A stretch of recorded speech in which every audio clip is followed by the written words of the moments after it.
जय हिंद साथियों, स्वागत आप सभी का हमारे यूट्यूब चैनल बिग जोस के द टॉप 20 शो में। तो साथियों, उम्मीद करता हूं कि आप सभी स्वस्थ होंगे। तो साथियों, जो भी विद्यार्थी यूपी एजीटीए एसटीए की तैयारी कर रहे हैं, उनके लिए विशेष रूप से ये क्लास बहुत ही इंपॉर्टेंट होने वाली है, क्योंकि इस क्लास में मैंने आप सभी के लिए एजीटीए एवं एसटीए की सिलेबस के अकॉर्डिंग एग्जाम ओरिएंटेड क्वेश्चंस के बारे में डिस्कस करने वाले हैं। अगर आप सभी को वीडियो पसंद आता है तो और दोस्तों के पास शेयर जरूर कीजिएगा और वीडियो को लाइक करके चैनल को सब्सक्राइब जरूर कर लीजिएगा। आइए देखते हैं। जैसे हमारा पहला क्वेश्चन है, गायों और भैंसों में दुग्ध ज्वर रोग होने का कारण है। देखिए, पहला क्वेश्चन जो है कि एनिमल हस्बेंड्री से रिलेटेड है। तो यहाँ पे क्वेश्चन में हमसे पूछ रहा है कि गायों और भैंसों में दुग्ध ज्वर होने का कारण है। ऑप्शन ए है प्रोटीन की कमी, कैल्शियम की कमी, विटामिन की कमी, या फिर इनमें से कोई नहीं। तो मैं आप सभी लोगों को बता दूं कि गायों और भैंसों में जो दुग्ध ज्वर रोग होता है वो कैल्शियम की कमी के कारण होता है। इसलिए हमारा राइट आंसर ऑप्शन बी हो जाएगा कि गायों और भैंसों में दुग्ध ज्वर रोग जो कि कैल्शियम की कमी के कारण होता है। आपकी बेहतर जानकारी के लिए बता दें कि दुग्ध ज्वर, जिसे इंग्लिश में मिल्क फीवर भी कहते हैं, आपको क्वेश्चन में कभी कभी दुग्ध ज्वर न दे करके मिल्क फीवर पूछ सकता है। तो दुग्ध ज्वर यानी कि मिल्क फीवर एक मेटाबॉलिक बीमारी है जो गाय भैंस बच्चा देने से कुछ समय पहले या बच्चा देने के कुछ दिनों बाद में यह होता है। इसमें पशु के शरीर में कैल्शियम की भारी कमी हो जाती है। देखिए, यहाँ पे दिया हुआ है कि पशु के शरीर में कैल्शियम की भारी कमी हो जाती है, जिससे मांसपेशियां कमजोर हो जाती हैं, शरीर में ब्लड का संचय कम एवं धीमा हो जाता है। तो काफी इंपॉर्टेंट क्वेश्चन है। बढ़ते अपने नेक्स्ट क्वेश्चन की तरफ। भारत का पहला नाभिकीय ऊर्जा संयंत्र कहां स्थापित किया गया? काफी इंपॉर्टेंट क्वेश्चन है। ऑप्शन ए है कल्लपक्कम, रावतभाटा, नरौरा, तारापुर। तो साथियों, इस चारों ऑप्शन में से आपको क्वेश्चन के अकॉर्डिंग ध्यान से आंसर देना पड़ेगा। यह पूछा है कि भारत का पहला नाभिकीय ऊर्जा संयंत्र, तो इसमें हमारा राइट आंसर ऑप्शन डी हो जाएगा, तारापुर। भारत का पहला नाभिकीय ऊर्जा संयंत्र जो है कि तारापुर में स्थित है। अगर यहीं पे उत्तर प्रदेश का पूछ देता कि उत्तर प्रदेश का नाभिकीय ऊर्जा संयंत्र कहां पे है, तो उसमें हमारा राइट आंसर ऑप्शन सी हो जाता है, नरौरा। तो अगर उत्तर प्रदेश का पूछेगा तो नरौरा हो जाएगा, और अगर भारत का पहला नाभिकीय ऊर्जा संयंत्र पूछ रहा है तो तारापुर हो जाएगा। आइए यहाँ पे डिटेल में इसको देखते हैं। भारत का पहला नाभिकीय ऊर्जा संयंत्र तारापुर, जो कि ठाणे महाराष्ट्र में स्थित है। अगर इसकी बात करें इसको किसके सहयोग से स्थापित किया गया था, तो इसको अमेरिका के सहयोग से स्थापित किया गया था। साथियों देखिए, इसमें आपको दो क्वेश्चन बन सकते हैं। एक तो आपसे पूछ देगा कि भारत का पहला नाभिकीय ऊर्जा संयंत्र कहां पे स्थित है, तो तारापुर ठाणे महाराष्ट्र में स्थित है। दूसरा पूछ सकता है कि भारत का पहला नाभिकीय ऊर्जा संयंत्र जो कि तारापुर ठाणे में स्थित है, उसको किसके सहयोग से स्थापित किया गया था। चार ऑप्शन दे देगा, अमेरिका, रूस, ब्रिटेन, या फिर इनमें से कोई नहीं। तो उसमें हमारा अमेरिका राइट आंसर हो जाएगा कि अमेरिका के सहयोग से जो है कि भारत का पहला नाभिकीय ऊर्जा संयंत्र स्थापित किया गया था। आगे देखते हैं।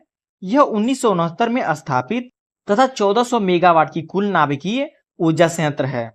अगर बात करें तो यह मुंबई से 96 किलोमीटर दूर पे स्थित है। मुंबई से 96 किलोमीटर दूर पे तारापुर स्थित है। काफी इंपॉर्टेंट क्वेश्चन है। बढ़ते अपने नेक्स्ट क्वेश्चन की तरफ। राष्ट्रीय पर्यावरण इंजीनियरिंग अनुसंधान संस्थान का मुख्यालय कहां स्थित है? ऑप्शन ए है भोपाल, जयपुर, नागपुर, या फिर मैसूर। तो राष्ट्रीय पर्यावरण इंजीनियरिंग अनुसंधान संस्थान का मुख्यालय जो है कि आपका नागपुर में स्थित है। आपकी बेहतर जानकारी के लिए बता दें कि राष्ट्रीय पर्यावरण इंजीनियरिंग अनुसंधान संस्थान की स्थापना जो है कि 1958 ईस्वी में हुआ था। देखिए साथियों, यहाँ पे भी आपसे दो क्वेश्चन पूछ सकता है। कैसे? पहला तो ये पूछ दिया कि राष्ट्रीय पर्यावरण इंजीनियरिंग अनुसंधान संस्थान कहाँ स्थित है, तो आपका नागपुर हो जाएगा। अगर पूछ दे कि राष्ट्रीय पर्यावरण इंजीनियरिंग अनुसंधान की स्थापना कब हुई थी, तो राइट आंसर 1958 हो जाएगा कि राष्ट्रीय पर्यावरण इंजीनियरिंग अनुसंधान संस्थान की स्थापना जो है कि 1958 में हुई थी। इसका मुख्यालय महाराष्ट्र के नागपुर में है। यह वैज्ञानिक और औद्योगिक अनुसंधान परिषद CSIR का हिस्सा है। यह विज्ञान एवं प्रौद्योगिकी मंत्रालय के तहत आता है। किसके तहत आता है? विज्ञान एवं प्रौद्योगिकी मंत्रालय के तहत आता है। तथा इसके 5 क्षेत्रीय प्रयोगशालाएं जैसे दिल्ली, हैदराबाद, कोलकाता और मुंबई हैं। तो ये काफी इंपॉर्टेंट क्वेश्चन बन जाता है और साथियों इसमें 2 क्वेश्चन आपको देखने को मिल जाता है। बढ़ते अपने नेक्स्ट क्वेश्चन की तरफ। गिनी गुणांक अर्थव्यवस्था में निम्नलिखित में से किस माप से जुड़ा हुआ है? ये जो गिनी गुणांक है ये अर्थव्यवस्था में किससे जुड़ा हुआ है?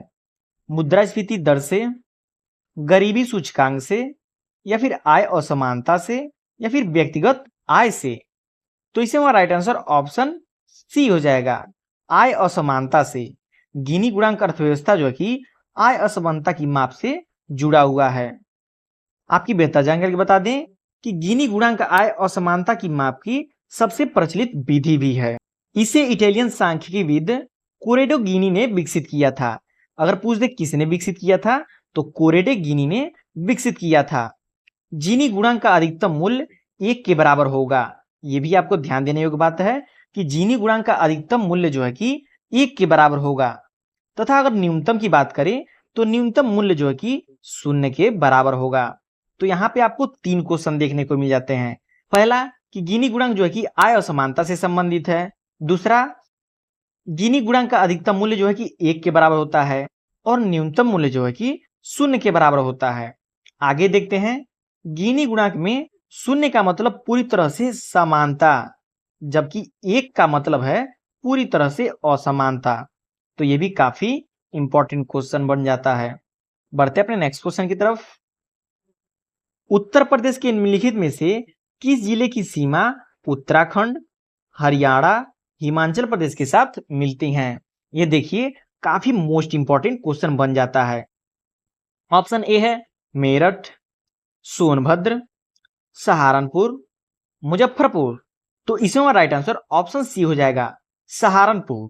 सहारनपुर जिले की सीमा उत्तराखंड, हरियाणा, हिमाचल प्रदेश के साथ मिलती है। आइए यहाँ पे डिटेल्स में देखते हैं कि सहारनपुर उत्तर प्रदेश का सबसे उत्तरी जिला है। देखिए यहाँ पे 2-3 क्वेश्चन आपको देखने को मिल जाएंगे, जैसे कि सहारनपुर उत्तर प्रदेश का उत्तरी जिला है, ये भी आपको याद रखना है। इसकी सीमा उत्तराखंड, हरियाणा, हिमाचल प्रदेश से लगती है। देखिए यहीं पे आपको 2 क्वेश्चन देखने को मिल गए। पहला कि सहारनपुर उत्तर प्रदेश का सबसे उत्तरी जिला है, इसकी सीमा उत्तराखंड, हरियाणा, हिमाचल प्रदेश से लगती है। बात आती है सोनभद्र की, तो सोनभद्र उत्तर प्रदेश का सबसे दक्षिणी जिला है। यहाँ पे देखिए ये भी एक क्वेश्चन है कि उत्तर प्रदेश का सबसे दक्षिणी जिला कौन सा है? तो उत्तर प्रदेश का सबसे दक्षिणी जिला हमारा सोनभद्र हो जाएगा। आगे देखते हैं, इसकी सीमाएं 4 राज्यों से लगती हैं। कौन कौन से लगती हैं? मध्य प्रदेश से, छत्तीसगढ़ से, झारखंड से एवं बिहार से लगती हैं। तो ये भी इंपॉर्टेंट क्वेश्चन बन जाता है क्योंकि उत्तर प्रदेश का सोनभद्र मात्र एक जिला है जो कि भारत के 4 राज्यों से लगता है, मध्य प्रदेश, छत्तीसगढ़, झारखंड एवं बिहार। अब बात करें मेरठ की, तो मेरठ इसकी सीमा किसी भी राज्य से नहीं लगती है। आता है मुजफ्फर की बात, तो मुजफ्फर की सीमा जो है कि उत्तराखंड से लगती है। अब नेक्स्ट देखते हैं, उत्तर प्रदेश का सबसे पूर्वी जिला बलिया हो जाता है। यहाँ पे आपको 3 चीज देखने को मिल जाते हैं उत्तर प्रदेश की दिशा से। पहला कि उत्तर प्रदेश का सबसे पूर्वी जिला बलिया आपका हो जा रहा है। उत्तर प्रदेश का सबसे उत्तरी जिला आपका सहारनपुर हो जा रहा है। उत्तर प्रदेश का सबसे दक्षिणी जिला आपका सोनभद्र हो जा रहा है। अब बच रहा है उत्तर प्रदेश का सबसे पश्चिमतम जिला, तो उत्तर प्रदेश का सबसे पश्चिम जिला आपको बता दें शामली है। कौन सा है? शामली। उत्तर प्रदेश का सबसे पश्चिम जिला जो है कि शामली है। तो इस क्वेश्चन से आपको 3-4 क्वेश्चन देखने को मिल गए। तो आई होप आप सभी लोग को ये क्वेश्चन अच्छे से लर्न हो गया होगा। बढ़ते अपने नेक्स्ट क्वेश्चन की तरफ। निम्नलिखित में से कौन सा मृदा क्षरण का कारण नहीं है? काफी इंपॉर्टेंट क्वेश्चन है। वायु, जल, मरुस्थलीकरण, वनोन्मूलन। तो आई होप आप सभी लोग को पता होगा कि मृदा क्षरण जो है कि वायु के द्वारा भी होता है, जल के द्वारा भी होता है, वनोन्मूलन यानी कि वनों की कटाई से भी होता है, लेकिन मरुस्थलीकरण के द्वारा हमारा जो है कि मृदा क्षरण नहीं होता है। आइए यहाँ पे डिटेल में समझते हैं कि वायु, जल, वनोन्मूलन तीनों मृदा क्षरण के कारण हैं। मरुस्थलीकरण विविध जलवायु और मानवीय गतिविधियों द्वारा होने वाला मृदा क्षरण है। अगर बात करें 17 जून को विश्व मरुस्थलीकरण और सूखा रोकथाम दिवस मनाया जाता है। यहाँ पे आपको दो क्वेश्चन देखने को मिल गए। पहला तो ये कि इनमें से कौन सा जो है कि मृदा क्षरण का कारक नहीं है। दूसरा, 17 जून को विश्व मरुस्थल एवं सूखा रोकथाम दिवस मनाया जाता है। आपसे क्वेश्चन पूछ सकता है कि विश्व मरुस्थलीकरण और सूखा रोकथाम दिवस कब मनाया जाता है, तो हमारा राइट आंसर 17 जून हो जाएगा कि 17 जून को विश्व मरुस्थलीकरण एवं सूखा रोकथाम दिवस मनाया जाता है। मरुस्थलीकरण से निपटने के लिए संयुक्त राष्ट्र मरुस्थलीकरण रोकथाम अभिसमय पर 1994 में सहमति बनी थी। ये भी हमारा इंपॉर्टेंट क्वेश्चन बन जाता है। बढ़ते अपने नेक्स्ट क्वेश्चन की तरफ। एक जिला एक उत्पाद योजना के अंतर्गत लकड़ी के खिलौने बनाने के लिए उत्तर प्रदेश में निम्नलिखित जिले में से किसको चुना गया है। आपको बताना है कि लकड़ी खिलौना बनाने के लिए उत्तर प्रदेश के इन चारों जिलों में से किसे चुना गया है। ऑप्शन ए है चित्रकूट, वाराणसी, बांदा, सहारनपुर। तो इसमें राइट आंसर ऑप्शन ए हो जाएगा, चित्रकूट। चित्रकूट को जो है कि लकड़ी के खिलौने बनाने के लिए चुना गया है। यहाँ पे डिटेल में सभी को समझते हैं। एक जिला एक उत्पाद योजना के तहत उत्तर प्रदेश के चित्रकूट जिले को लकड़ी के खिलौने के लिए सेलेक्ट किया गया है। अगर वहीं बात करें सहारनपुर की, तो सहारनपुर को लकड़ी की नक्काशी के लिए चुना गया है। वाराणसी को आप सभी को पता होगा कि बनारस की बनारसी रेशम साड़ी। इंपॉर्टेंट क्वेश्चन है। अगर वहीं बांदा की बात करें तो बांदा का हो जाता है सलजर पत्थर शिल्प।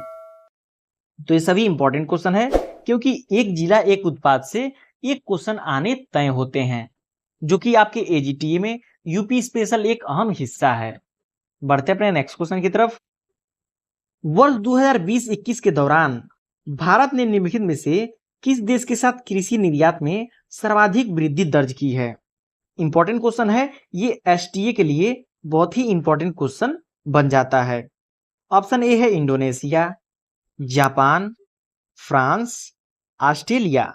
तो इसमें राइट आंसर ऑप्शन ए हो जाएगा, इंडोनेशिया। वर्ष 2020-21 के दौरान भारत ने इंडोनेशिया देश के साथ कृषि निर्यात में सर्वाधिक वृद्धि दर्ज की है। बढ़ते अपने नेक्स्ट क्वेश्चन की तरफ।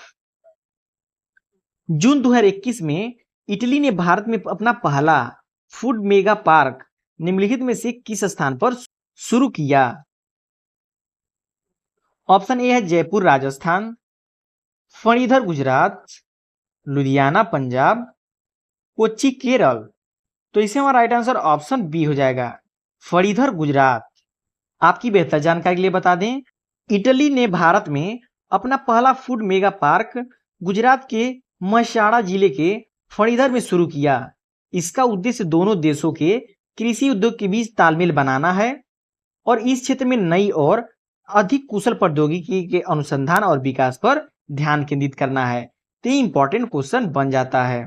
बढ़ते अपने नेक्स्ट क्वेश्चन की तरफ। निम्नलिखित में से किसने सन 1890 में इंडियन सोशल रिफॉर्मर आरंभ किया।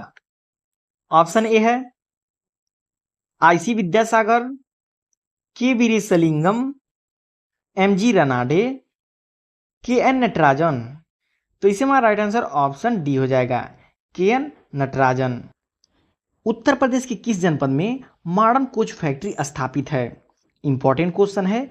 ऑप्शन ए है मेरठ, रायबरेली, रामपुर, अमेठी। तो इसमें राइट आंसर ऑप्शन बी हो जाएगा, रायबरेली।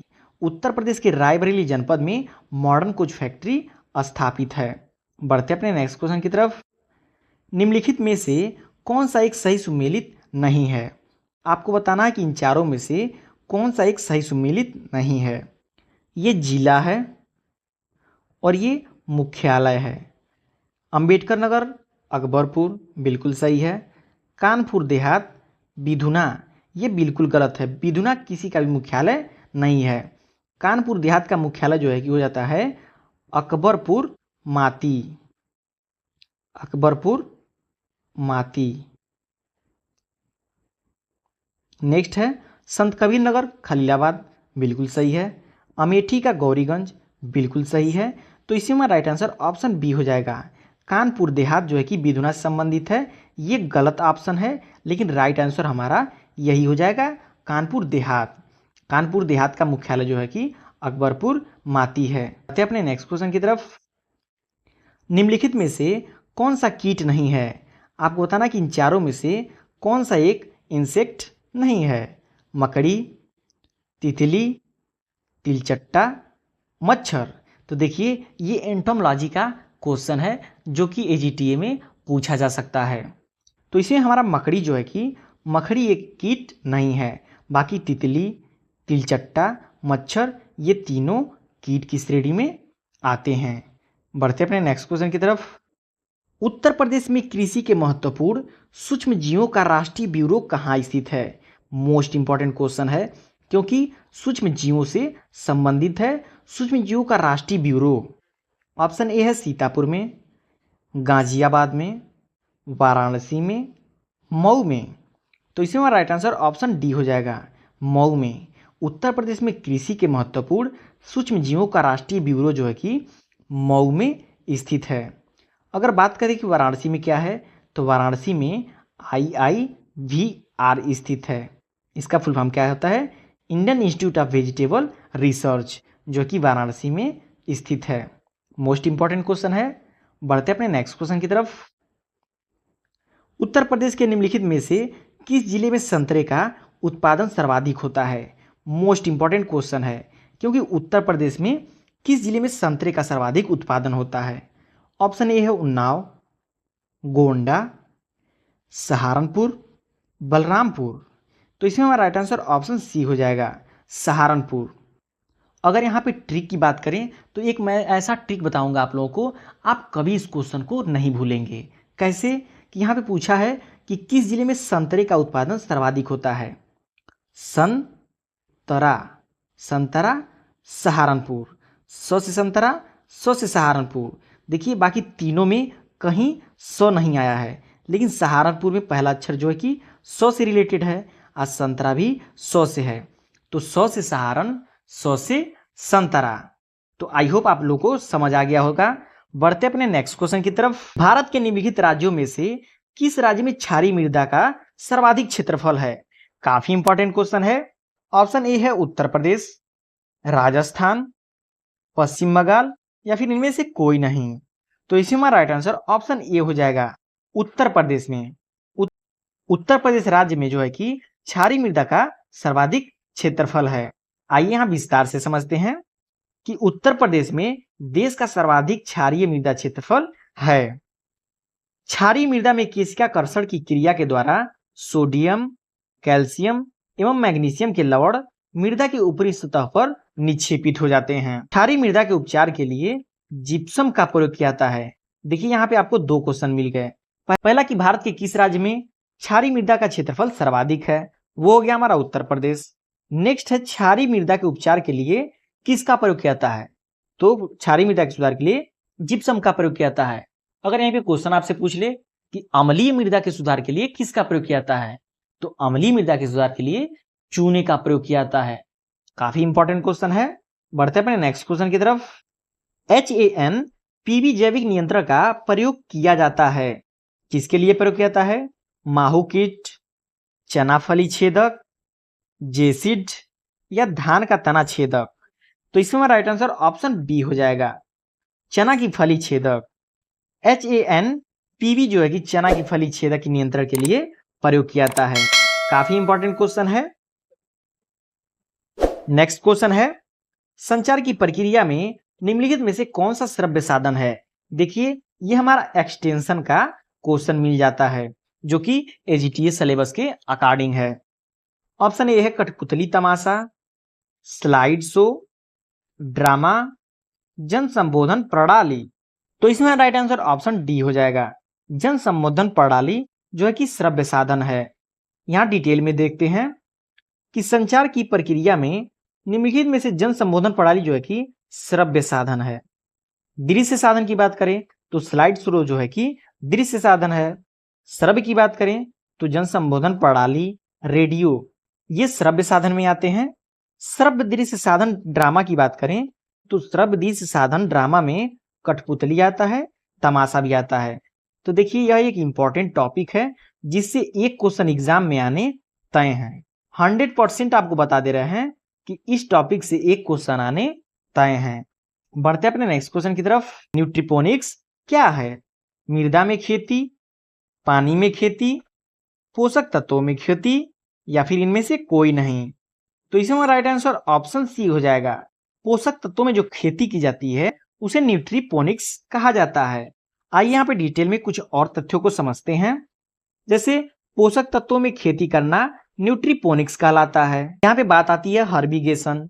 आपसे पूछ सकता है कि हर्बिगेशन किसे कहते हैं, फर्टिगेशन किसे कहते हैं। तो हर्बिगेशन वो होता है जो सिंचाई जल के साथ वीडीसाइड को दिया जाता है, वो हर्बिगेशन कहलाता है। और फर्टिगेशन की बात करें तो सिंचाई जल के साथ उर्वरक को दिया जाना फर्टिगेशन कहलाता है। तो यहाँ पे आप 3 क्वेश्चन लर्न कर सकते हैं। पहला, न्यूट्रीपोनिक्स किसे कहते हैं, हर्बिगेशन किसे कहते हैं, फर्टिगेशन किसे कहते हैं। तो आई होप आप सभी लोग इस तीनों क्वेश्चन को अच्छे से समझ लिए होंगे। बढ़ते अपने नेक्स्ट क्वेश्चन की तरफ। आम की प्रजाति सिंधु खाली स्थान की संकर है। यहाँ पे आपसे पूछा है कि आम की प्रजाति जो सिंधु होती है वो किसका संकर है। नीलम गुड़े दशहरी की, दशहरी गुड़े रत्ना की, रत्ना गुड़े अल्फांसो की या फिर अल्फांसो गुड़े रत्ना की। तो इसमें राइट आंसर ऑप्शन सी हो जाएगा। सिंधु जो है कि रत्ना गुड़े अल्फांसो की संकर वैरायटी है। काफी इंपॉर्टेंट क्वेश्चन है। आइए यहाँ पे कुछ और तथ्यों को समझते हैं। तो सिंधु जो है कि रत्ना गुड़े अल्फांसो की संकर वैरायटी है। मल्लिका नीलम और दशहरी की संकर वैरायटी है। रत्ना नीलम गुड़े अल्फांसो की संकर वैरायटी है। इसको ट्रिक से याद करते हैं, RNA, रत्ना बराबर नीलम गुड़े अल्फांसो।